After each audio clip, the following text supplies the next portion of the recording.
Si vous nani aboua quel comme malade à PC dans quatre orchestres, c'est leur soupçon. Messi. Messi m'taloba. Clair hein. Messi m'taloba. Moi ça va y en témoin. Messi m'taloba raté pour moi dans quatre orchestres. Le plus monté ma base a déjà la bateau baloba te ba hypocrite. Alors ngai Messi on a mouton ngai. Alors lingé en tant que chef. En tant que chef à l'époque na moi na l'époque na biso. Mais moment comme un jaloux, à moins jalousie n'est ce qui m'inda gozo zika. Hein? Ou bien mboge zika. Hein? Au monde appelle chef d'orchestre boyé na poto na histoire de musique à Congo, Kenya na mbonda kimi. Vous comprenez? Pour bêta ba concerter batoana. Au biso de la bêta concert na Lyon. Yo yo. Attaque tango pa na bino par les Alix. Oki manzela maona ba oyo ba na ba bikok. Je ko pas bini ba nozika côté. Et pas bini ba nozika côté. Na bon sens tant ba doyen nga na kuti na orchestre ba okima. Pour ngai déjà ngai déjà na soda mulongo. Opa Kenya kimi des petits na so filo na Christelle ba kimi ba ça akimi ba Babé na tellement na Château Rouge na senga badeo. Petit na ami gagné Malik na son chambre. Ah ça c'est un confrère quand même. Confrère na bino bongo na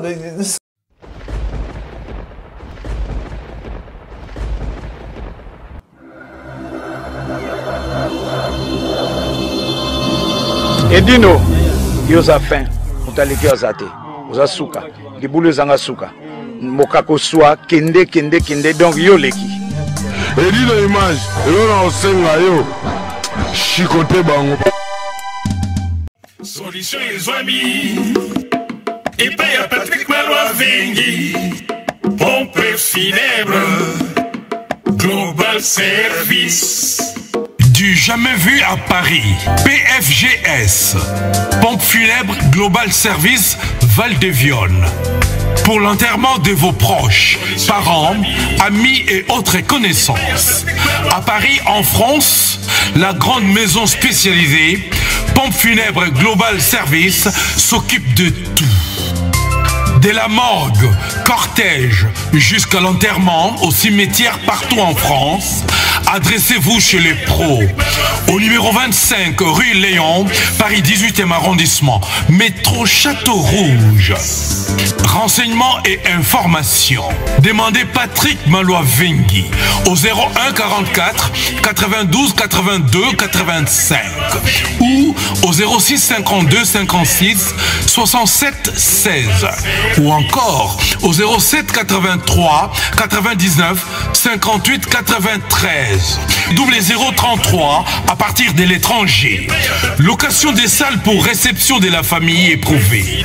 Pour la circonstance, divers autres services. Le rapatriement des corps à Kinshasa, en RDC et partout dans le monde.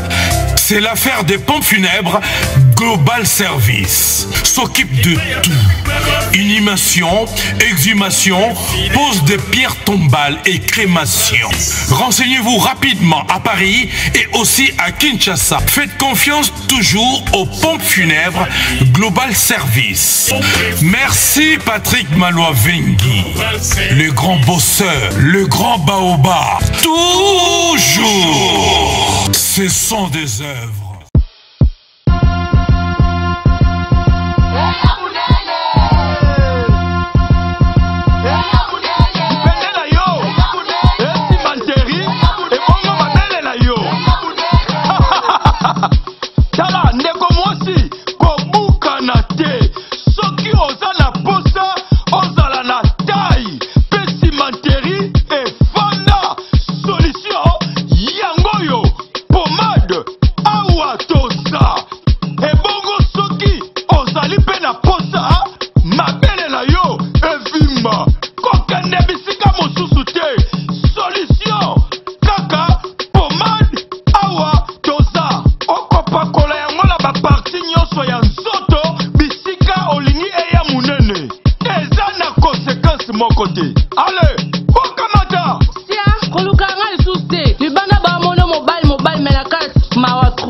Solution ezali omoni oyo komona yango pomade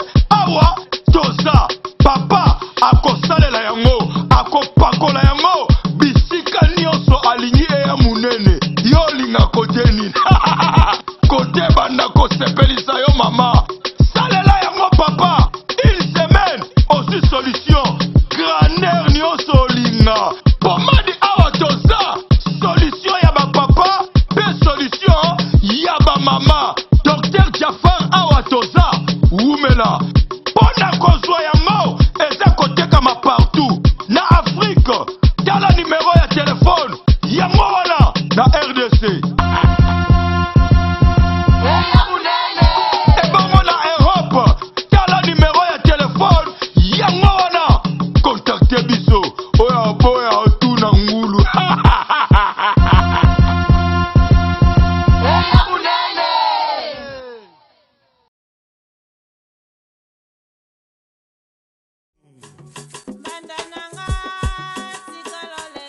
Mbonda Rock, un single King Kulu des ancêtres. Un nouveau concept, l'esprit avec une idéologie nouvelle. Toujours chic, toujours rebelle. Une production signée Clam Franchi Dr. Dre. Management Spadjari Tembo et Henri Banga. La Cosa Nostra. Mbonda Rock, c'est du vrai, c'est du lourd. Et c'est original. 100% Paris, Jet Set, Mbonda Rock, c'est de l'innovation. L'homme du pétage. Et puis, on a animé l'eau, c'est que l'eau a FP Service, la nouvelle structure de vente d'accessoires des téléphones, matériel informatique, ordinateurs et des réparations des téléphones mobiles et ordinateurs portables. FP Service pour vos accessoires, clés USB, anti-casse, écouteurs, chargeurs, changement d'écran des téléphones, vente des téléphones d'occasion, ordinateurs portables et autres appareils d'occasion. Rendez-vous au numéro 35 du boulevard Anatole France, 93 200 à Saint-Denis, métro Porte de Paris. Il y aura un numéro là-bas. Koura TT numéro 1. Plus 33 75 31 075 33. Oh, passez n'y a commis 075 quasi France. Na Kinshasa 75. On a plus 33 075 31 22 928.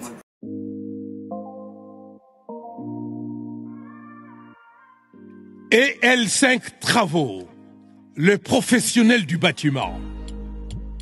Pour tous travaux de VMC, ventilation et ramonage, électricité, manutention de moteurs VMC, des spécialistes véritables et professionnels à votre service. Infoline et commande au 06 48 22 96 53. Et L5 Travaux, le pro du bâtiment, au numéro 35 du boulevard Anatole France, 93 200 à Saint-Denis. Métro, Saint-Denis Porte de Paris, ligne 13.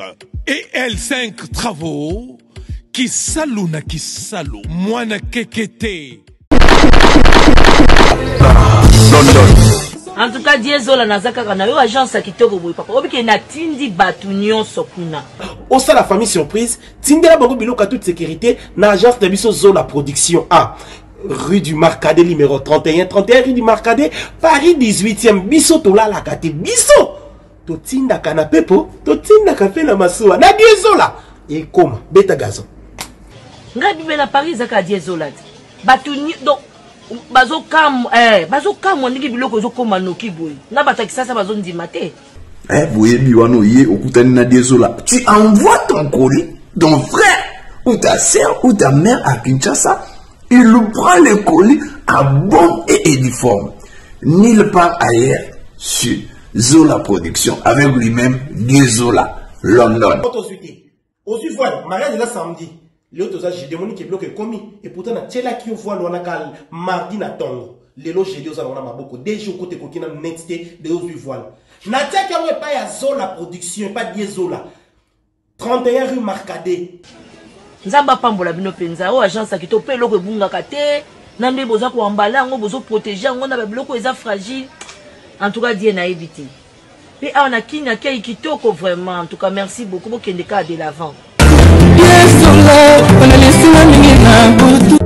Mesdames et messieurs, bonjour et bienvenue à ce nouveau numéro de votre émission Aplis Musique. Je vous rappelle que cette émission a été conçue pour vous informer et vous divertir. Aujourd'hui, nous sommes encore avec l'artiste et musicien au nom de Zulu Pipers. Vous le savez bien, donc le parcours de cet artiste et musicien, il a commencé avec l'artiste et musicien Manda. Chante Kumumanda, vous le savez bien, de Wenge, référence. Et cet artiste et musicien, mesdames et messieurs, a Mekagi Pekosala, titre moko au nom de PK. Donc tout à l'heure, ensemble avec vous, on va essayer de décortiquer la chanson. Et je vous rappelle que l'artiste et musicien a fait aussi un bon passage au sein du groupe de l'artiste et musicien Fabrice Mboulou au nom de Fabrigaz Maestro. Donc Zulu Pipers, mesdames et messieurs, aujourd'hui il est dans la Plus Musique pour nous informer concernant la musique. Et je vous rappelle que l'actualité musicale reste dominée par l'artiste et musicien Fabrigaz avec le deuxième volume de l'album au nom de Gomme. Cet artiste et musicien a mis cet album à la disposition de tous les mélomanes de la bonne musique. Et encore une fois, tous les artistes et musiciens, merci à vous, Oyo, Bapé Sakabiso, confiance à travers cette émission, à Plus Musique. J'aimerais déjà remercier la grande équipe technique que nous allons travailler ensemble. Merci à celui qu'on appelle déjà FB Son Image Fire Basket depuis les studios FB Son Image. Merci à vous, Fire Basket. Et pensez encore une fois à celui qu'on appelle bonne santé à toi, mon ami, mon frère et ami d'épaule, Béa les réalisateurs. Merci à vous, beaucoup de courage depuis là où tu es. Et également, nous pensons à celui qu'on appelle Yves Francis Makonda. Côté, il y a Irlande. Merci comme ça, celui qu'on appelle Eddie Bolondo. Bolondo, Eddie, merci pour votre assistance encore et toujours, Eddie Bolondo. Merci d'être là. Merci à Héritier Moubiala, HM Héritier Moubiala. Merci d'être là présent. Merci encore une fois, Nabatu Nyonso, Oyo Bazui, Libaku, Yakota Labiso, depuis place Oyo Bazoami. Encore une fois, cette émission, mesdames et messieurs, nous sommes là pour propulser et puis promouvoir nos artistes, musiciens congolais et pourquoi pas, c'est-à-dire Oba évolue ici à diaspora et puis Oba Outakape côté Amboka Bayaka Awa. Nous sommes là pour vous servir à travers cette émission qui est Yoyo Casserole, les concepteurs de cette émission. Et merci à vous et continuez à couper Sabiso, confiance, Nakatia, la Plus Musique. Mesdames et messieurs, encore une fois, je vous rappelle que l'artiste et musicien Zulu Pipers, il est déjà dans nos murs, à qui j'ai dit bonjour et puis bienvenue à toi, Pipers Zulu. Bonjour et merci, Yoyo Casserole, na opportunité au Pessinga, vraiment remercier depuis na Yapoto. Une fois et puis deuxième fois on a Roloba. Puis on a plaisir, on va dans le plateau. Alors c'est moi qui vous remercie. Voilà, merci Zulu Pipers. Aujourd'hui, Toyamio en tant qu'artiste et musicien, mais aux musiciens à fabriquer, si je comprends bien. Et yo pour expliquer Bisso qui est Zulu premièrement pour notre parcours nayo et avant que Toya na sombele maman Alikambeloba Jazz Kavulu. Merci pour la parole. Zulu Pipers, au nom de Pipers Aoundou, fils de papa François Mangidi Aoundou. Et moi et maman, Saloulou Pauline, mes parents n'angaï, babotanga bazate lelo. Alors, musique, ou bien parcours, on a dit Kabonza Mbacha. Puisque la musique n'a ni na ina, ni on a tangi honte. Donc, même accord musical, on a quitté, on a 7 notes. Donc directement on a une note depuis bas âge on a outil dans le musique quand même mes parents bazagi ba chrétien orienté ngai na vie chrétienne et là où na bandagi vraiment na joie connaissance musicale dans la église. C'était quelle église? Ma mère était kimbangiste et mon père était catholique à l'époque. À tous les deux. Donc, il y a mon église à ma maman et mon à ma papa. Parce que Kimbangi, c'est déjà de 8h, soit de 9h à 18h. Na Kimbangi, c'est déjà on a l'autre. C'est-à-dire que ceux qui, mes parents, déjà, soir, ils ont déjà éducation familiale. Tu vois qu'il y a 18h dans la paroisse. Ok, dans quelle commune? Dans Njili, commune d'Anjili, quartier 4. D'accord. Ouais. La paroisse soit 18h, on a la vie de l'Ambanzala. Sur l'église to d'amete. Ouais, ma mère a dit qu'elle a Donc tant on a coma na église, na département église na pona na chorale GTK. Ici quand on a Attends jamais au likolo. Que la biso mawankolo. Wana biso na kandate, c'est vrai, to jalise bateau pamba. Wana yimona mukeme. Par là, on a développé musique nangai, na connaissance vraiment. Il y a musique pour nous trop wenge. Moni wenge tant pena ba ve nanga respect et mes condoléances à mon vieux Ferrego là. Papa Hervé. Après ça on a connaissance musicale chez Ferré. OK. C'est riba Ferré wa mbaba obenga. Te toke comme manga mbangu te puis comme mabiso mbangu te toke malembe. Wana expliquer ndenge bana ko évoluer côté à GTK. Bon, il y a ce côté à papa na catholique. Côté catholique déjà, na ina so bilenga mwinda bika na catholique ba yebi. Nga écoute na roloba na la catholique na ina ngate mena. So ya ka place ba bilenga mwinda bazali. Na la nexa nga soirée na paroisse mais batchanga pe que na considérer na ndenge na ba cérémonie ya église na participer à mais quand même la musique na noyo déjà musique na biso ya tu vois la chorale na biso ya bilenga mwinda. Voilà na bilenga mwinda siko wana ezaki na changu toujours. Mais oui que ba misa ba mimpe belé na changu wa. Olo bana biso ki ata camarade mon côté au pas bima boza gane na chorale. Te na chorale wa bima non. À l'époque na biso na époque na ngai. Na rien. D'accord. Déjà dans nga mo puisque na déjà moi na oyo nga mo déjà quant à moi la famille musicien puis na quartier né ba misa ba mo bima lelo à l'époque on dirait aux arabes vraiment. Voilà. Alors, mesdames et messieurs, donc comprenez que là, c'est toujours début, il y a parcours artiste et médecin, Zulu Pipers. Et je vous rappelle que Chege, ça dit autrement dit Fazer, fabricant de Zouaka, na ville. Il m'a expliqué biso, et ça là qui n'est soit Tazaki Bena Chege ou pas, c'est Zulu Pipers. Et tu pensez encore une fois, Naspon, Papa Chic, merci d'être là présent. Merci encore une fois à Dolce. Départ Hugo Carlo Gemelas, les patriarches. Dolce départ Hugo Carlo Gemelas, merci à toi. Merci mon frère et ami Hervé Bila. Dadi Mavungu Vungule, puis London City, chez Diesel à London, à Château Rouge. Ça dit, tout n'est pas parce que vraiment concentré, puis scotché, branché dans Tina, Yakolanda, A plus musique. Alors, Zulu, n'a mon obéti d'aller sur la ferrée. On anticipait Bisso déjà. Ça dit, toi, on a choisi tes photos hier. Expliquez, Bisson. On a sérieux, on a tata, ferré. Par exemple, on a ici bateau de ferré. Parce que là-bas, on a une banda ya vula. On a une connaissance à la musique pour faire des choses. On a reconnaître que ferré gola. Puis nous avons kola nanga, na ligne tellement musique. Et un moment, on a ça la kokangama ba vient dans le quartier. Les locaux de na pesi mbote na pesi vient dans chez les kambote na chango wana kudi awa eza c'est les unes non c'est les unes à l'époque on avait babeta na succès bende na couloir Zénith na bajani biso genda otala bango na apocalypse voilà biso genda otala bango apocalypse à vivant voilà oui biso genda otala bango dans total à bango et puis ti obika ba vie les gens dans quartier ba grand ba tout zo yo otala zo pe mo matière Chabron azaye wapi zo ko s'appelle Champ Chabron a na masina bon à l'époque là on a eu beaucoup plus venant à les ino et c'est les agents. OK. Et par là donc donc chaque soir au sokoli oui puis na so vendre à liboso total ba venir ba bosser. Et par là na zo une connaissance artistique wana na ko tsara boulot. Donc c'était ça et puis là on a connaissance, on a guitare à travers ça dit que tu as une gamme quoi. Exactement. Voilà. Puis ça dit beaucoup une gamme désolé l'accès ngati. Donc na banda oye mbamba mon note. OK. Ça qui pena par là na comprendre que ça li kabonza appelle ça ngai donc.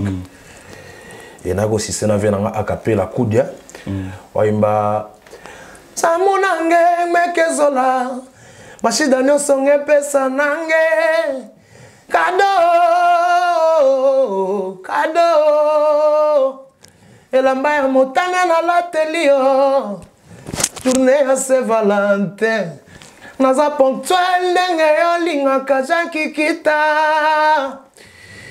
mama abotanga Zulu apesanga kombo Matabisi naza aleki ya sanza ande mizoto likolo donc viens on a coudu na vanda na ye tout le monde travaille na ye pe siko là sika na comme un musicien voilà na vie na chez les kamo na nzambi na pe ba mbote na chango donc voilà comme il ndulisa na moye mbasiko voilà siko manda découvrir quand denini bon tout travail à ce qu'on est tout travail en Gilwana ba di Coco ma ça me rappelle la pembo te zona na Paris di Coco tout ba miyembe musicien à vient dans la grand frère héritier Watanabe ah oui bah pas copain ouais donc a comment on monsieur Zara di Coco vraiment on a bien on a voilà di Coco miyembe donc il y a héritier t'a baptisé donc là je salue mon vieux héritier Watanabe tina ekoya ngana kuta grand-père Boziana akangamana manda chante na vena biso Jean Goubal Kala ngana sala test na kuta di Coco déjà kota vena biso va alors puis on a Paris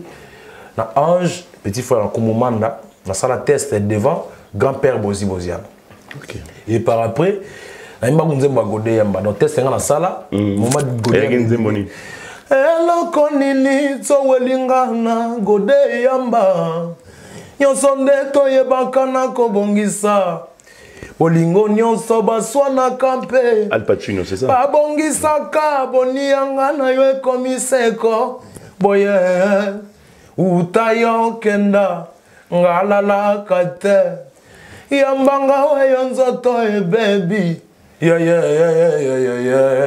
nzembo bayimba ona nkumu ok so ngana yako sala test na nzembo yo toyimba masala nga miyembe un moment on a côté au groupe to meko yimba ona Ange pour ya no sala test petit frère Kumo ano yimba tembe wazala ram non wazala kin Anakin ah d'accord et par là né après référence Kumo akoma isko tant ba yo PC charge à mambo ya papa Lutumba akoma trop papa Lutumba ouais bon biso pezaki ga sala je suis valé to yemba mais malheureusement toujours il passe au yemba te mutayembaki collègue na mi mais di Coco ouais donc il est vocalement wana et puis vite fait dans États-Unis c'est là na via commune na concentré na vivre na bana OK biso meto ko luka parcours ko luka et tout et par après na 2000 non oui on avant par 2013 oui na ko sala Peka d'amour ouais zanzembo embela nani embela papi kake la foudre beaucoup t'en peu ou bien oui to kutana non on a pensé sur la maître Katanga donc repos éternel maître Katanga on a ce que belle histoire ça dit na kutana papi kake na le club maître Katanga personnel maître Katanga na sangwa liwana esalenga beaucoup de courage famille Katanga kwa na matongi maître Katanga de cœur avec vous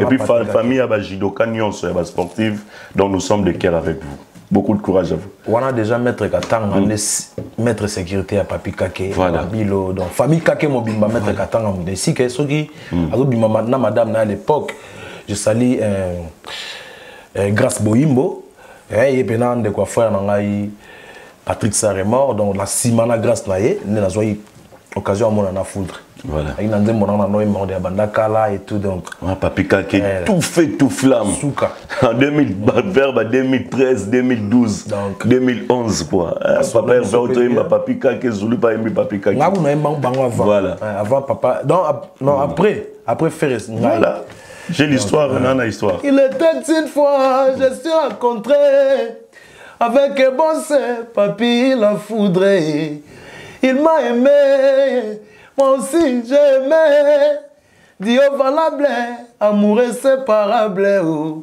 malgré on dit fidèle n'existe plus moi je prétends d'être fidèle oh papi la foudre motema Gracia la rose papa Naïcha na lelie on a pena donc na ba clip na YouTube malgré que na moja mais quand même mes alliés et par après nous na continuer encore quand na gi te malem comme ma biso mbangu non on explique bien parcours mais tant yo zolo ba biso to so pe ba question ça dit souvenir ni na malamu oyo garda pour na nzembo na mbela papi kake ouais papi kake il m'a appelé avant d'avoir na ma campagne na juste parler des membres wana oui Côté ça, je crois ça là. Kofi Central. Voilà. On a ça la confusion et pas Kofi, pas Kofi, je sais pas Pika qui la foudre. Ouais, na kenda tiwana, tout na foudre. À Solanga P. Après ça, moi 2000 balles. 2000 balles, on est permis. Moi ou bien les aris. Après ça, on a 2000. Moi, on a ignorance. Non, en fait, c'est pélaté. Non, c'est pélaté. On a bénéficié quand même. Et on a pas travaillé. Il y a qui pété quand même. Tu vois, sur le sujet, bon, on a une promesse malgré la musique et la réalité. Et donc, comment est-ce que tu mais quand même, on a 2000. Na musala on a la sala qui sur tali clip on a moins qualité na beta moi ba tour ba ponton Brazzaville na petit point noir na pesi vers na Kerlé ouais clip ko na ça clip na Brazzaville et puis morceau na Congo wa no kutana ba Kerlé Kaluji mon vieux Kerlé Kaluji pa pesa na ba teni kutana yorobo swag te après rythme bela no yorobo swag pa mutu na to ba mais ce qu'on a terrain à ville non, Yorobo, Fulangenge, Yorobo. Ah non. On a aussi Yorobo Swago à Bissau. C'était Yorobo Fulangenge. T'es tout na Fulangenge.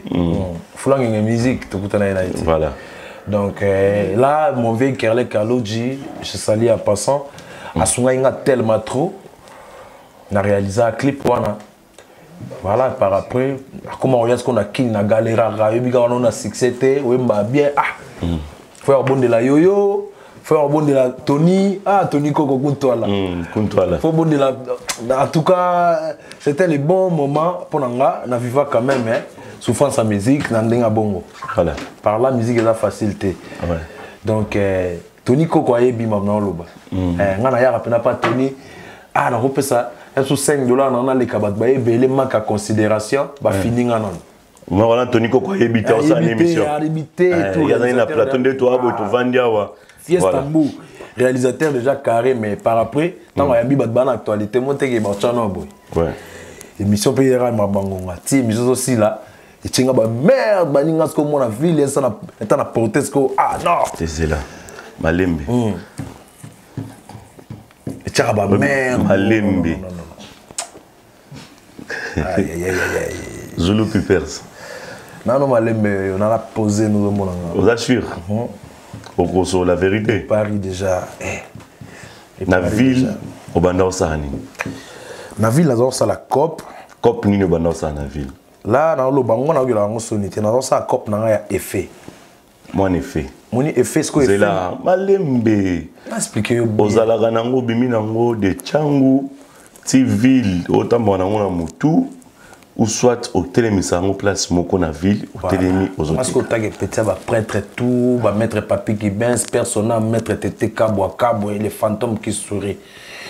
Petit va registre Swama, petit va maman, Eve Bazaï ba Masoudi. Matinzo be pas au tala. Il y a Matinzo be ayebi à l'époque, ton nom putain na pena ba ville, nga na tchaka et fait na nga na diagonale à Chetemba. Moni boîte tant fungama. Tout le monde ba la boîte. On a besoin de papier, Tobina, Toki, moi, Matos, vous comprenez, moi, Shingom, Ngaza, Isko, One. Siko. D'accord, papier, moi, Capoche, nous avons effet. Voilà. Oui, c'est ça. Bilo, on a un teka, on a juste un teka, on tourne à boutou. Et par après, si. Au bio, c'est sincère, hein. Avant, on a Kundola, on a derrière sincère. On a la vérité. On a le bâti pour battre l'émission. On va bien, on va mettre papier qui baisse. Alors, il est cadre de gérer stade des martyrs. Donc, on a ça la tête dans le vélo au monde pour kaka. Là, c'est peut-être ça batouté. Donc, on a ça la bonne, qu'on va motiver. On va ah courage petit baksa oh, ils ont tout le monde. Mais na talent, on va faire des petits on a talent. Malem. Ouais. Siko, aux amants a effet en diagonale acheté pas. Bon, qu'est-ce qui a fait que. C'est pas babé d'achou. On a posé question. C'est dans la galaxie. On a posé question, s'il te plaît. Allez-y. Qu'est-ce qui a fait que Zulu Pimpers, Akoma, Fazer, ou soit Chegué, autrement dit Fazer. Mesdames et messieurs, je vous rappelle que Fazer Oboyo Kaka que fabrique à même poto.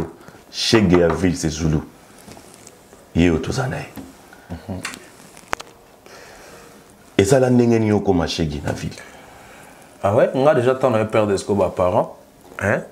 Je me suis dit, na ça la vie n'a pas pour la lignité et matiso tension. Non, nazo lo bango calme, et puis surtout canalité, mais la question oyo, c'est qui très important faina poser pour yo expliquer batwa otala. Yo nazo calme, très à l'aise, comment on souffler? Même pas. Voilà. Et vos apaisements frères. Aux Zulu Pipers. Allez-y. Donc ngai ezaka histoire na ngai ya vie, à chacun son histoire. Ouais. Au moni ki shege wana ya passé na nga. Mais yango net que ça ngana comment. C'est vrai aux ara shege. Écoutez, qui shege na nga moko, monga. Bon, je me suis dit na koloba bongo. Hein, na koloba bongo na shege. Donc ce qui shege na nga ngoni na koloba na bon sens. Au moni vi ke olala de libando luka vi na libanda. C'était shege. Donc sans abri. Sans abri. Non que sans abri puisque nga zaki pe na palais. OK. Na futa palais na chango. Na ra cop nanga, parce que cop na ra pena yeno pona kanisa mbadi na kokota le lundi ti au lundi. Alors la libanda. Nicolas Tema na tandi pena carton tokara ya on a mbana na tokara. Mais na espoir que na luka vi nanga, lobi na sala foyer nanga, lobi nzamba sunga nga na aider pe ba famille ba frère nanga, tu vois. Dans le sens où on a mais et dérangeant nga te mutu so abenga shege puisque ba shege bon, siko Zulu. Fabrigaz. Merci to koma maintenant le ba awa et dérangeant nga te que mutu moko en comprendre te ki shege pe comment na ba tendance ebele. Ba shege msu ba koma pe mona ndago me yanki. Uya na yebi. Abima pe na bisonde fo ba yeba. Abima pe na parler chez bango mais ago sa ki yanki ke ko yiba ou soit ke kuluna ki shege. Faut pas confondre de na. So ya weza ki andeni. Yanga pe na gi ya courager na bima pe na tiki parler na koti. Terrain en ville, on a PDG KMB chez Temba Yebi. Maître Tyson. C'est lui qui chege. Au monde dit Bolondo à côté, beaucoup de temps on soit à côté Temba Bimi, il faut l'endayer. Ngasko ya bongo te. Ya bongo, ya ngana batu nanga banda encourager ngana cop nanga ya effet. Vous comprenez? On a une batu ya Temba petit nanga carré, surtout bana wenge. Merci beaucoup mon vieux héritier Watanabe, ayebi ngana ba bongo. Mais héritier est bien pourquoi pas solliciter Goga? Ça dit Goga, Venanga, Yosa, Venanga, ou Solina, que Venas, Makape. Pour nous, on peut bien balazama na rotanga kombote et belepe baya lokola bakengela lazama mais comment va chanter yo yebi. Entre nous toyebani biso toyebitoti presque placement toyebani. Par là nous sola na gogate, ça dit okoma koyemba na kata la team wata soit au travers na ta na parler. Ce qui a na maison même à l'époque. Par là époque wana na motivation ça la peine na ken ba groupe te quoi. Pour na fontara maison mère. Héritier zaki dans la wenge. Tade, tout, miel et tout, brigade. On a pris départ à Maestro Fabregas dans Wenge. On a refondé maison mère. Au moins. Parce que, dans ça, on a dit, ah, mais caca, je suis mort. Ok, t'as là, non, moi, vous avez. Vous avez convié Fabregas? Non, même pas. Bon, pour un cas, Eria Kei, yoyi. Na Wenge. Mais tout ça, va chanter, on a ce que nous avons convié, qu'on lingaye penande. Dans nos linga Maestro Fabo fort na Wenge. On a un solo, donc. Ah non, c'est personne en Zemoni. Non, le début de la musique, l'intervention, l'exploration de la samba. Vraiment, c'était magnifique. Vraiment fan. Et ça, qui non, mais ce soit un micro. Dans la samba, il faut pas se faire. Ah, c'est pas tout neni. Yo, kakolinga, lokola misia mayenga, Claudine Kino. Yo kakolinga lokola misia mayanga mimichi keva eba ukwesakanga mayanga yeba bien que yo uzala que porte yo casserole uzala que porte pakitonja uzala que porte ya Noël uzala que porte marque le pas ya Noël utiete mbene okoti mai yeba bien kozala que porte na bomoya nanu mosese. Zomona. Donc moi ce soir azui micro ba dribble ne wana en tout cas souka. Un fan naé de tout mon cœur en fait. Et par là Rolinga est vraiment na solo. Ouais. Donc tant il y a kei on ta katanga izara venanga ka call c'est bonne machine na machine mote. Et ça langa ko bien a katinga na wenge mais je m'en sens test langa na Villanova. Non tuninga entrer dans la Villanova. Ouais. Ka call il était là avec sa femme maman Linda maman Nachilo Linda Mondele et joyeux anniversaire à bana na moni pena fête l'équipe bien belle occasion c'est bon dans la ma campagne non na sala test na Grand Liboulou 5e anniversaire à CNN Lyon en communication OK na Maya Pembe si je me trompe pas benga ngo Simone Plaza OK wana na yebi ko ba Cherry Landou Jimmy Mukendi et puis bango David Sala bango tout au grand complet ouais na ba masalanga fils man na PC mode ekeyo bango ne bango net vie Cherry Landou matsanga bi Fabo au petit na soto wana na ville aza courageux mais ngana olinga courageux ya Chege exactement donc ça dit que courageux ya Chege oh, il a débrouillé en vie quoi. Pour Chege monter, à notre temps, on a pas insulté, mesdames et messieurs. C'est juste qu'à référence, il y a Zulu. Exactement. Quand on a dit, on a pensé dans la les salons grands, on a comme les lots nazali. Ouais. Donc ça veut dire plaisir dans la non qu'il y a ignorance. Si nous avons une ignorance, on n'a pas de temps dans le départ. Comprends? Et puis à chacun son histoire. Une histoire dans les appels à bon. Nazala qui faisait. Exactement. Voilà. Donc par là, il y a na yara ndulango on t'a côté sangai masalanga yoro swag tambwe à côté nga babo to ginaye na utarande zalara na ina bulu kuto sa test te na ina bulu la tala kaka et par après na utala nga na gotala et ça là que na moni moi qui colle a mati ayi manzembo moya asa la test parce qu'on m'a bien intégré na pena Zulu par là moi on a d'encourageant na toucha fait na Cherry Landou s'il te plaît vraiment ben fait tu ka moi on a journée soirée déjà na moi fait pena ya rake mon biso tout na bana fait ba bien au bout de 50 to bomba ba plan na biso papa li kwata bi kende na bombi bi na ya na pesa salaire na na zibo na voilà donc tant vient na matinga na podio na yi motoyo tant na moni mona na utato yemba bien te puis na gentillesse ma so bi non mutu ya alors c'est note en fait alors il m'a quand on a note na retard na contre temps c'est non zo yemba libanda yoka guitare maintenant na moni ma so tant la ça mutu ça test bon on a bi quelle gentillesse et puis na matin ça les fort ya Cherry Landou abi petit napso ya ville so yoka na petit choix yemba bien et puis so qui nengo yoka aza cadeau na biso ya CNN voilà mamo ya Cherry Landou epsa maestro puis de temps na ba la jour na soirango ya Christian de Corne azalaka staff papa S oui na optangelo bateau soki au sérieux so bengi bango mamna lo baba so que ça vrai pour nga la kosa et Doudou Bessa zayo nga tiko kosa bon ya Doudou na mona été na mona été mais na mona quand même ya Christian na yembi tu na lepe bala wana ton na mati oye manze moni ma sorti oye manze moni mutunanga ouais on dirait yemba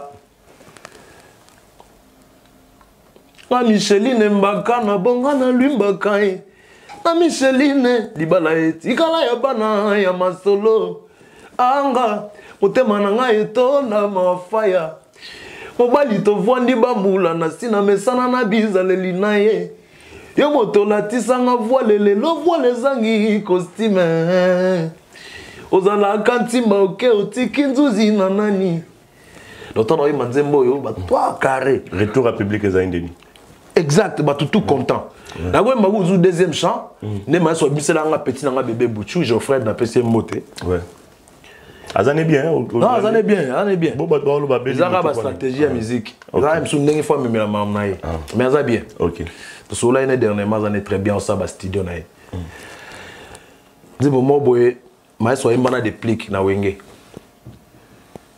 tango comment na place à des pliques mais so biselinga les loueza ensomo réception le kikongo bololo koleka bololo ngatia kitembe bolingo sukateo d'après tout na yekoba ndela la vie en zéro que me sentait les baïens so biselinga petit na Geoffrey be butu to yemba na yango OK puis parlant de maestro Singa, soit numéro ya chef de Nabiso Merveille Amado. Soit numéro à chef d'orchestre Nabiso, c'était à l'époque Francisco Totti. Na benga et puis soit numéro ya chef de répétition Kenya Nambonda. Na benga pe bango a pesinga ba programme à répétition to répéter na ma campagne na ma release et tout yaka. Na ya premier jour ba boye ko ya nga wana maestro ngenda mikili par après tango ego ya ngana ya raba rep. Nous avons regardé à 12, nous avons regardé, mais je me suis dit, mais je chanteur à Zoki, je nouveau réécrit quoi. Pour moi, il y a Villanova, d'ailleurs, na Kota Mukolo, il y a un soit Liboso, Bina Filé, na PC Mbote, Ngrangeta, Papa Ephraim Namiradi, na PC vraiment Mbote. Les jours où il y a Longwa, je vois ça l'annonce, il y a Bina Filé Longwa, les jours où on a Kota Villanova. Parce que par là, on a beaucoup de Thierry Mugler, on a beaucoup de Materazzi, on a beaucoup d'acoustique d'Izamatch, on a beaucoup de Giscard Zanotti, on a beaucoup de phrasologie, on a beaucoup de tout le monde, surtout en tant que chanteur. On a beaucoup de Beckham, on a beaucoup de presque tout. Brassard aussi, presque. Il y a Chouari. Il y a Impact, il y a Nick Noah, Fisto Yampagna, Junior Bokonda, on a beaucoup de presque tout le monde. Donc, quand on a eu les arras, on a checké ma santé, maestro, puis c'est un micro. Non, il n'y a pas après à copain, il y a pas un abord. Pour y moi, il y a pas idole à Veredi, il y a un bailo. Bah, mais dans le roi avait bailo.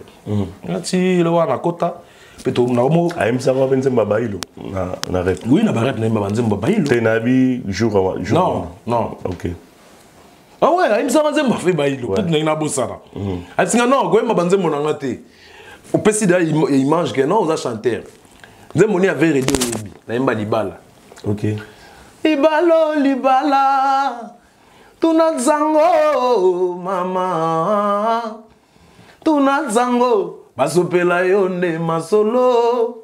Bakulutu babala kala bayebinde makambo. Apara babota biso bango bayebinde sekele.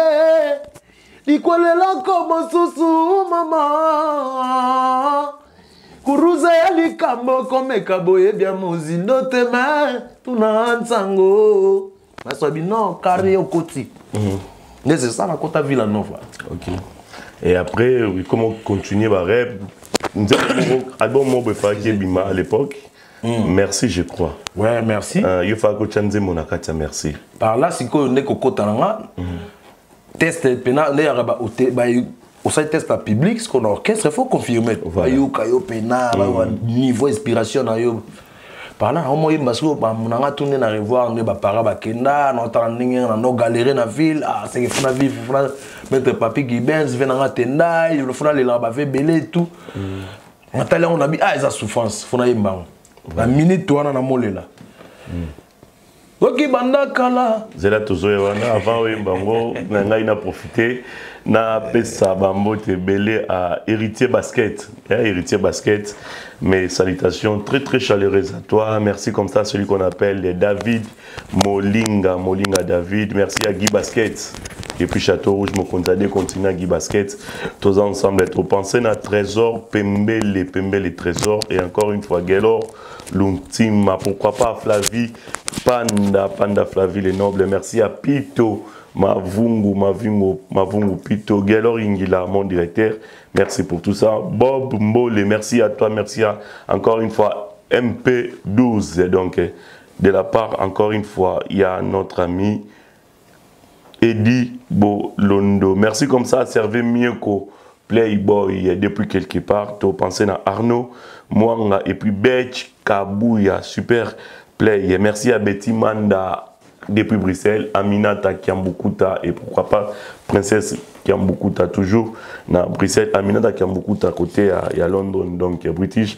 Joséphine Mouchiete Pechango, il y a Fabrice Mouchiete, merci à vous. Mesdames et messieurs, nous continuons cette émission avec votre ami, cette fois-ci à travers cette chanson vidéo. C'est parti. Et par là, venant à Guy Basket, merci pour nos conseils. Pour VR Binga depuis quelle histoire on a embêté le vrai. Voilà. Donc, écoute, on a constaté, Soit en fait l'accent Moussapi. La cause a raté. Ou bien l'isologa. En tout cas, l'isologa. Voilà. Et puis Moussapi Nango, il a déterminé. Vous comprenez, il a tellement déterminé. Ok. Pour la monnaie assistance, voilà. Donc, Yagi basket à Ebi. Il va venir Serge Makino. Donc, il faut déranger Bango à un moment dans le terrain. Avec Ebi. Ça va faire plaisir à Sandra et Mungu. Sandra et Mungu, c'est là. Vraiment. Je pense aussi à Sandra Gato. Donc, dans le moment où on a vu dans la Guy Aïb Mambo, donc l'histoire dans la goût et l'on a Paris, ça va faire Guy basket. Jonathan Lombaï, voilà. La femme va Ebi quand même dans l'ordre débrouillé. Et par là, tu as commis comme musicien, mais petit, comment courageux à boire, il a fait tout ça, un monde à Serrana, Bengazi maintenant, va faire hériter ma balou, la mort, on a passé une beauté. Pauvre Kiuta, Bengazi, il y a Bapomba. Il y a Bapomba, Kassina na Bengazit. Ok. Tiens, on a na boulevard. Autrement dit, Koulouna. Non. On a serré on a Koulouna na yete. Ah, d'accord. On a Bengazi. On a Bengazi, on a no copter d'esprit. On a qu'à éclaircir Bissot. On a Baja Koulouna, on a no yete. Puis d'ailleurs, Bissot qui Koulouna dans Salamote. Voilà. Lakini. Donc Bengazi, il y a bien que non, Toarawana, tous les Wenge Bayebi. Les deux Wenge BCBG pour une ville. Ouais. Bengazi déjà, centre-ville. C'est ce qu'on a Yembiga. Comme tu es dans Yemba. Yemba dans Yemba. Par là, je explique ce que Sika, histoire. Expliquez-les bateaux à la bus. C'est ça carrière. Nous devons poser une question pour nos téléspectateurs. Et bateau Batalanga, dans un clair na bango, il parle là, n'ako bateau na tanga bateau na traîner na bango, tu vois. Il parle là na Villanova, na oyemba sko bona mona ba tendance wana tout. Ils ont matanga. Soki bandakala, nzambo ebaki kokotianga pembeni ya maestro. Olingaki okomisanga kaka mbala moko. Wana mona te bapasi ya mokili na telema batemba na nokela pe bamvula yaya. Video ezala nalakisa bino vinanga bomona banka ya Villanova. Aleli Régis Kasoma yaye. Mon directeur Yves Kitumba yanga papa François Oundwa Kena fonctionnaire à l'État. Famille pauvre ngana lela maman Salulu nangai. Moto asiportanga na vie atangisanga mwanchike dimi. Na vinanga na suka kakana chika dimi apamba. Maestro papa kenda he. Atika ngana mpasi. Mena moma wana ba oncle simplice jazz lo côté. Na moma wana wana matete trésor ya belo côté papi ongo. Anya ko supporter nga yo. Webika kandenge kichase koma bokuta pongo. Moto na moto a supporter charge na yeye. Bisabe famille pia kanani akosunga nga na via ya. Na via ya ye. Yango na ye. Yango na ye. Yango na ye. Yango na ye. Mena ye. Pembeni ya maître yo salanga moto. Papa Jésus. Lulengo fula balotre. Sanja kufule tika la beo mokitania no. Elengia ma papa na gladi. Exosengia ma fondation. Olivier Bizarou yaya. Video ezala. Ezala nzambe na ngai. Yoyo kasero le video ezala. Voilà. Ezala nzambe na ngai. Awa nepe. So na linga kota ker. Video. Moto aleki nzamba zate. Wana ker. Nzambango eza nzambe. Ya nzambe ou akila biso le créateur de toutes choses ou soit nzambe ya musique na fabrication. Non, kutu. Tant pendant que moto aleki nzamba zate enregistre pour glorifier l'Éternel. Comment est-ce qu'on parle là, na parcours tout na ipsa yo. Ouais. Mam tout na viva. Et puis, il a d'une manière à remercier Nzambe Nanga. Là, c'est que Moutalegi a zaté. Bien sûr qu'il y a inspiration Makasi Boya qui est kaka sur place, au préparant en côté. Na préparant en côté, na ouais, na mona ngo déjà. Et par après, ils sont habillés. Ah, bon, faut travailler. Ah, travailler tout ça et tout. Voilà. On a pensé en bonne forme. Comme Nzembo, les amis comme un mot beauté qui a travaillé tout et tout n'était. Voilà. Les amis pensent que non, concept de maman, en fait, on vivre maman dans mon Voilà, j'espère que cette très belle chanson a fait énormément plaisir à celui qu'on appelle Eric Osebande Osebande Eric, merci à vous. Merci encore une fois à Weston Chivundu Weston. Excellente conditionnelle télévision à toi, Allegria Makaya. Agania Bango déjà, merci à vous. Allegria Makaya. Nous pensons également à celui qu'on appelle Damien Dimani, l'américain depuis quelque part. Merci à Trésor Bombo Kawe. Donc Paris t'appartient. Nous pensons, mesdames et messieurs, à celui qu'on appelle Trocadéro Adelar Menga, Héros Million. Trocadéro Adelar Menga, Héros Million. Merci. Deux ans ensemble. Alors, Zulu Pipers. Vous voyez que je promets sur la vérité. Vous voyez que Nzembo autant vous voyez Mbango et ça qui n'a testé. Aux autres Zulu. En plus, disque n'a pas bimati. Mais osa conscient que Fabrigaz a même on a poto sans oimba disque. Ouais. Osa conscient. Vous voyez que Malembe kita. On va poser Malembe. Vous voyez que les rares il y a des leaders. Il y a Congo, osa na boulot mon côté, il y a Makasi. Mamemi au poteau sans disque bima na roloba à part Fabrigaz. Bon après héritier na moi Samika pas Fabrigaz. Non, il boit le tempe bah ça est bon. Et boit le tempe. Comment on rappelle nga kuto comment ça langa bien. Mais oui bi que Fabrigaz a même au poteau sans disque bima. Oui. Oui, on a une demande dans les villageois na ba fan tout ya Fabrigaz. Dans un peu mouto, faut pas oublier. On a tout presque tout dans tangelo ba chanteur on a ba longé na misu nanga. Ba Thierry Migler, ba acoustique. Ba Materazzi, on parle Matera longo, ba boga sa borna. Carré, elikananga ya. Matera ko. Wa yo po lo takaka. Nga za wana ko. O lo takaka nga isuka tuer mon ami. Kasi wana nga sko na peut parler de sko ina. Ozo boule pendenge okima. Vidéo non, même pas. Mais on m'a okima ou to bosanati. On a besoin de maman zana nous y a 2 ans 3 ans. Siko oyebi ke yo blessa Fabrigaz, ozo sa Fabrigaz yo.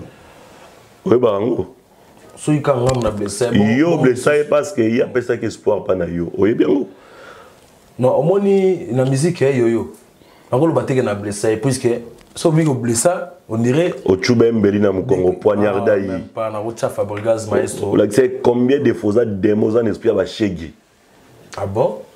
Ah, bon on est lobby mais quand et lobby peut battre ba ota la biso. Quand à moi na tala hyper réalité à vinanga. Vous comprenez? Non, c'est trop le battre. Donc, on a compris qu'il y a un poto, l'obina sa la fierté à maestro Fabrigaz. Avant d'avoir dit, ah, on a Zulu. Mais fierté, on fait ça à gomme ou bien faire ça à la bouche. Donc, gomme, déjà, gomme, quand on dit que tu gomme, gomme, il y a un radar, album international à maestro Fabrigaz. Gomme, il y a un poto. Après, là, on a un poto album, on a merci, on a un zemboranga, tu vois. Donc, gomme, il y a prévu. À mon avis, non, Bablo, il y a mon expliqué, clair. Ma soixante clair.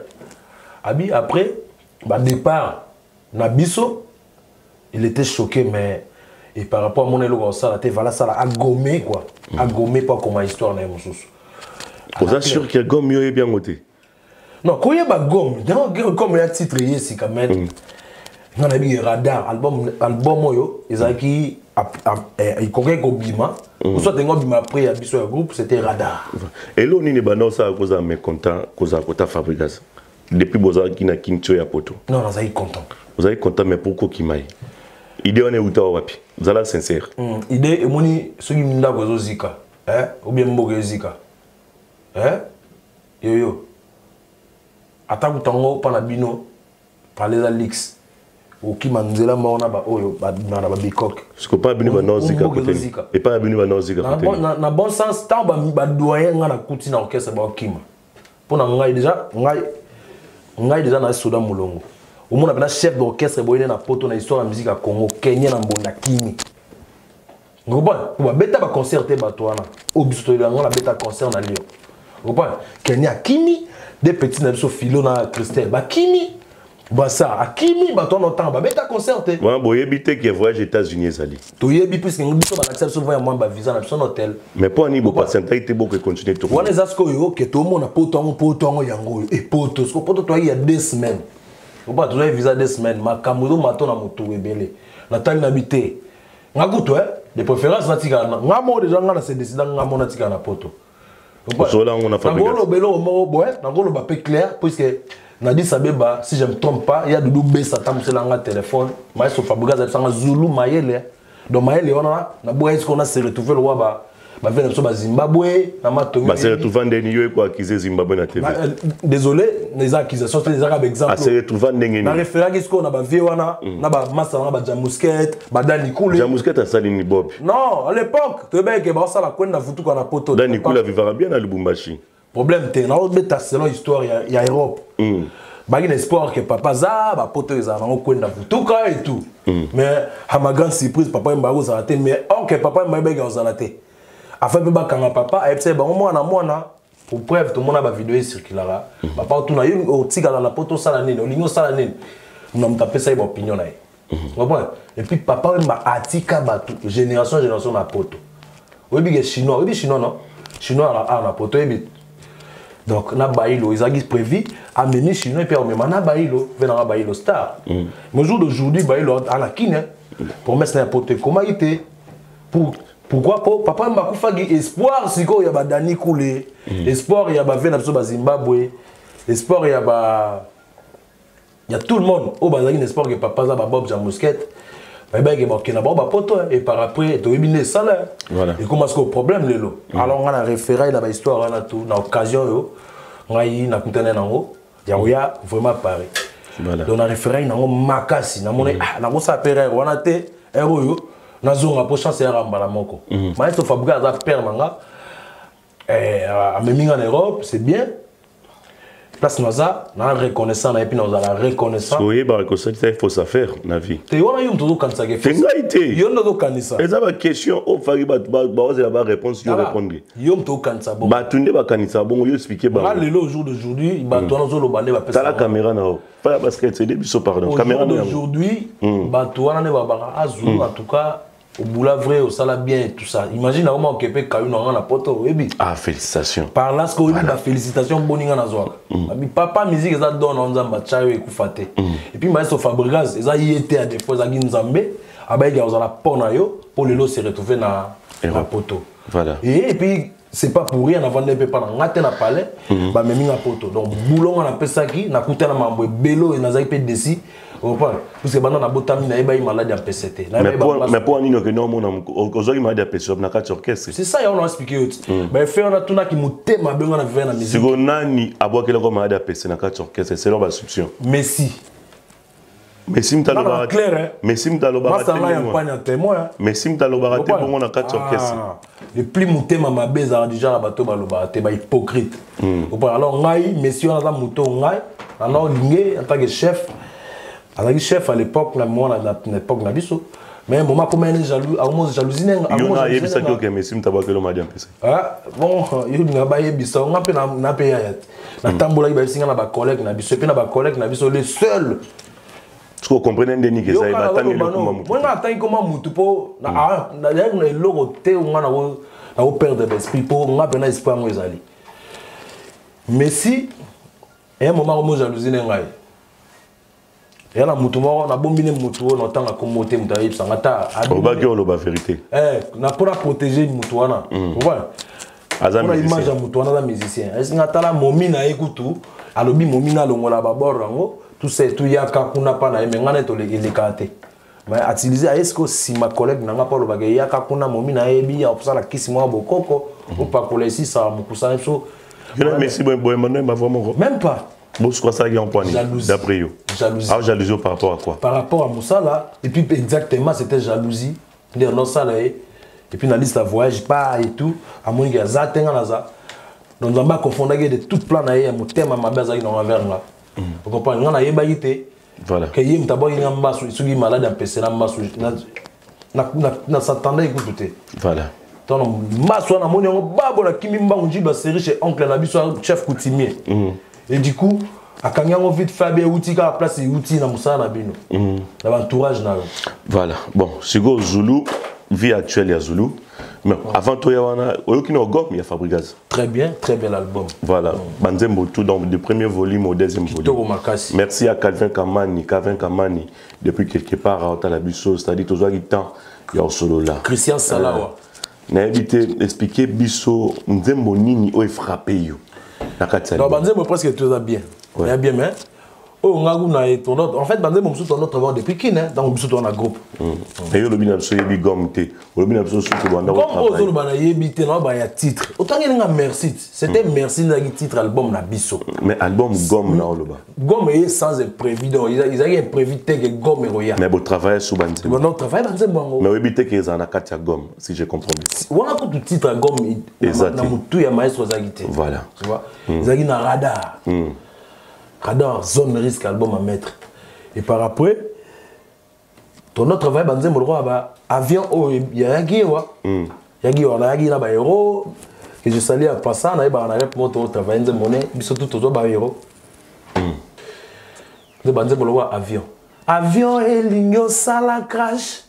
Bapé, saka parachute. On a besoin de parapluie. Les assistants, tu as bon moi. Bajalouba, c'est qui. Dans le lit, aïe.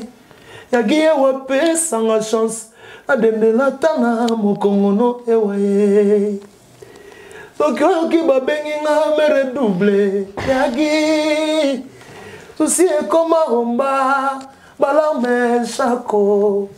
Maganisi est comme ngui. Souci est comme kanku. Yagi wa pona yo.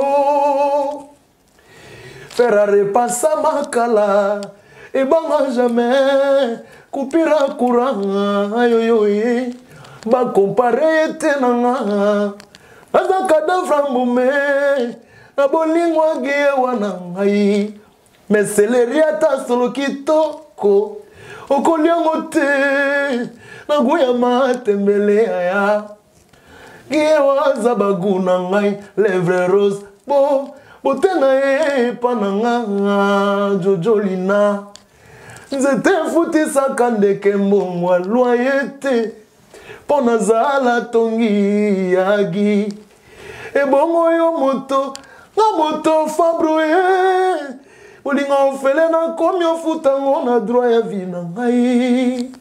Voilà. Merci. Voilà la gomme donc Banzembo oyo ngala na depuis Kinton on travaille ngo. Voilà. Isa Banzembo maestro. Voilà, qu'est-ce que tu reproches à Fabregas maestro? T'as la caméra. Au reprocher ni. À la père nanga on est là à reprocher te. Voilà. Papa a la faute te. Voilà. Mais Gomme se comporte très bien. Très bien. Et les gars bien OK bien voilà pour preuve. Au monde qui est bien. Voilà. Voilà, merci, félicitations encore une fois à Fabrice Mouyoulou, autrement dit maestro de la musique congolaise. Et merci pour cette très bel album au nom de Gomme déjà. Donc, mesdames et messieurs, continuez à savourer la bonne musique avec l'artiste émicien Fabregas. Donc, du premier volume, encore une fois, au deuxième volume, déjà à votre disposition. Nous continuons avec Zoulou. Puis Père, c'est cette fois-ci, Zoulou, tu vas nous expliquer avant que tu la vie des Zoulous actuelle, avant que tu c'est ça. Ouais, vie dans actuelle en Europe. Oui. J'aimerais qu'elle ait évolué, ne pas tout évoluer. Dans un temps où on a boyé, je fais déjà un an, 2 ans dans la France. Je me suis dit que non, on a vendu ce talent au pays. Puis bah fan nanga, oui. Au baninganga, na ba villageux belé. Oui. Là on a eu le royaume ça bango tepo. C'était prévu de mon abonnement vidéo et bima dans l'album donc ngai m'a peine le ça la tête mais soit déjà Gomme donc Gomme faisait autant dans promo jusqu'à l'album un groupe to éviter nini qui dit maestro Fabro so gars chango ou pas mais on a vendu non on a vidéo voilà la kutani so là qui a prometté qui OK exactement on a maestro Fabro dans studio A na Paris ouais. Donc pendant la nuit, Alexa Bouton a mon bon studio dans maestro. Mais c'était prévu de revoir, on disait bon mettre ça la gamme monter. Ouais. Donc on a dit que fallait to bande la voir même disait mon verso Paris ah ouais, les to sola qui to clipper ah ouais. OK. Et par là, tu dis le long Nazelara.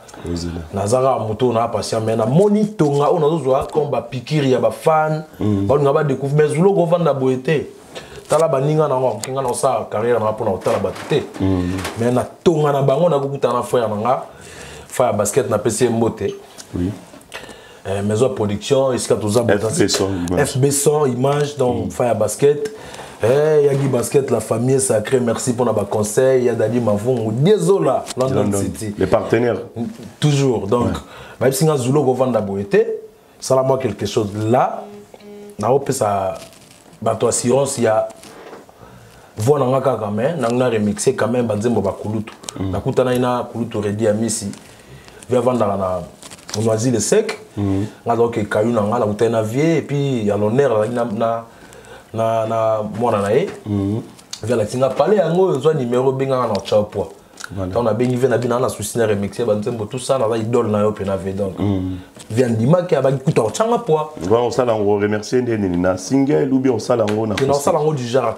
acoustique on va bien Fire Basket voilà au compter bimakan normalement non tout ça on a 2023 sauf imprévu quoi voilà et puis la chanson vidéo vous comptez toujours Ebima avec Fabrigas ou bien au Coco Salango peut-être après on a peine quant à moi ouais na ko décider na décider voilà na ba fan ya Villanova ba villageois tout balinga nzembo wana partout dans le monde za nzembo est fortifié à bato voilà et par là on a début na tsagio qui chege na nga on a faut vraiment na il y a quoi il y a témoignage valable na nga voilà grâce à qui chege na nga les longs na boy ta ko nga na bosana souci ça on a posé question donc par là mutu mo azana désespoir amonique Zulu placement boy Zulu Simbagi yepé Simba donc pas na nga écoute je na nga tezo déranger nga te na conscientiser pe na batu mutu tout na kozali le nara chespé au Simba voilà kana ki chege na opé yango comment entraîner na gare ya Amiens ko déranger batu ba 2 3 euros 4 euros 5 euros yo to lobi na gare Amiens nga ba lobi na Château Rouge de utezo sens pour la gare Amiens pe na Tayobo gare Amiens Amiens za mboka ya Macron ville au Macron abotamela c'est Amiens la mboka na pesi rigoza imbote Benjamin Kimbungu makaku mabe la moni papa Job hein wana bato mien Laetitia Banzoi maman la prince Raissa Luka ou ba bele balinga pe kuna pe na mafola na mien donc ça veut dire Lukuta wana ogende babe na tellement na Château Rouge na senga badeo petit na ami gagné malek na son chambre ah ça c'est un confrère quand même confrère na bino bonga c'est mon petit confrère na ko zaleki na ngate aleki na biso ya chango on va yem ta sala gi bongo après aïsinga ke na Zulu boma moto ebiga musique neke na ba isinga na beto bongo donc déjà bato batinda bato ba lo ba n'importe quoi ba manquer de respect ça ba wana so pas na traiter yango to en Europe ozo baby sa réputation ya frère na puis yo ndeko na ma bene pourquoi ko sala bongo nous on a preuve monté place à Emibi que Aloubaïka maman boy pour à déstabiliser réputation à frère Naï. Ça c'est un confrère, c'est entre parenthèses. Moi, je sais qu'il fait bien son boulot. Encore une fois, merci ami Guéniema. Ils ont la vérité, ça la vérité. Exactement, mais un confrère. Ils ont la vraie vérité. Voilà, merci Zulu. Un petit commentaire par rapport à cette émission. On a fini avec toi. Donc, pour ngai na commentaire au satéo. Na remixer ba tutu bazara, ba tutu balinganga. Donc ba to pesa nga force na moni maître Yang pa yo na Paris na moni exotique biso na biso, trésor Nicolas ou Landry et puis na Bosanité Demositu. Et famille d'Itamba Mobimba, oncle Léon, les petits d'Itamba, Lionel, les petits d'Itamba, oncle Papi d'Itamba na Grenoble, et na Bossanité Norobertin na Melun, na Bossanité maman Adeline d'Itamba, ma mère que j'aime bien, maman Huguette d'Itamba, donc Spawn Yanzambe, il est pena de tout le temps, et na Bossanité Hervé Bila, Gilles Ambroso, bazamo belé, hein, batuna na bango na poto. Donc, par là, on a respiré, qu'on a vivre dans la bien. Denise Melou, ma sœur, merci beaucoup. Saint-Tiche, Toko, la fille unique, vraiment, que Dieu te bénisse. Et puis, quant à moi, voilà quoi, on a moi ceinture là-bas, on a évolué. Voilà. Mais on a aussi on a 4 titres comme ça. Ok. Vous avez décidé en acoustique, version acoustique. Voilà. Donc, il y a Guy Basket à Ebi. Eh, on a Bossana. Oncle Moutalombi, Moutasangi Salabatu. So, comme il est là, il faut qu'il y ait Thompson, Poisson, qu'on a, Nantaba. Moutalombi, dans Château Rouge, désolé. Quand on est au solo, donc, merci beaucoup. Voilà, merci. Tigande qui chégue. Tigande qui chégue. Et ça l'a bien. Mesdames et messieurs. Le maître Francis Vemba, na Robo Sanate. Merci pour notre conseil. Nous Francis Vemba, toujours. Guélor aussi, maître Guélo. Ah, maître Guélo, Dieu c'était bon. Voilà. Dieu c'était bon. Voilà, merci encore une fois. La terre tourne depuis Exotique. La terre tourne chez Dero, Loutou, côté Yacintoué. Mesdames et messieurs, là c'était avec l'artiste émicien Zulu Pipers qui est Otosola Guimasolo.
Solution et amis. Et pas y'a Patrick Malois Vengi. Pompe funèbre. Global Service. Du jamais vu à Paris. PFGS. Pompe funèbre Global Service Val-de-Vion. Pour l'enterrement de vos proches, parents, amis et autres connaissances. À Paris, en France, la grande maison spécialisée Pompe funèbre Global Service s'occupe de tout. De la morgue, cortège, jusqu'à l'enterrement au cimetière partout en France, adressez-vous chez les pros. Au numéro 25 rue Léon, Paris 18e arrondissement, métro Château Rouge. Renseignements et informations. Demandez Patrick Malois Vengi au 01 44 92 82 85 ou au 06 52 56 67 16 ou encore au 07 83 99 58 93 double 033 à partir de l'étranger. Location des salles pour réception de la famille éprouvée.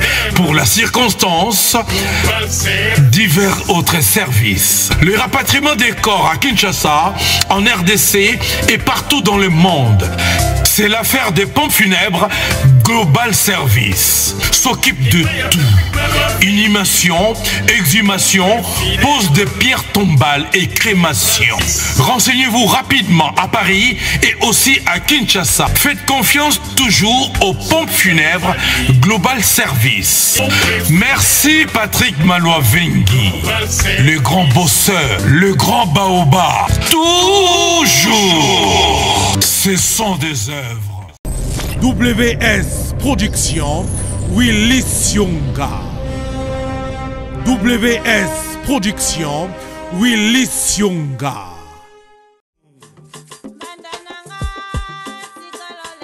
Mbonda Rock, un single King Kulu des ancêtres.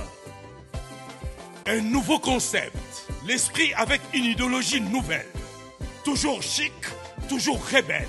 Une production signée Clam Franchi Dr Dre. Management Spadjari Tembo et Henri Banga. La Cosa Nostra. Mbonda Rock, c'est du vrai, c'est du lourd et c'est original. 100% Paris, Jet Set. Mbonda Rock, c'est de l'innovation.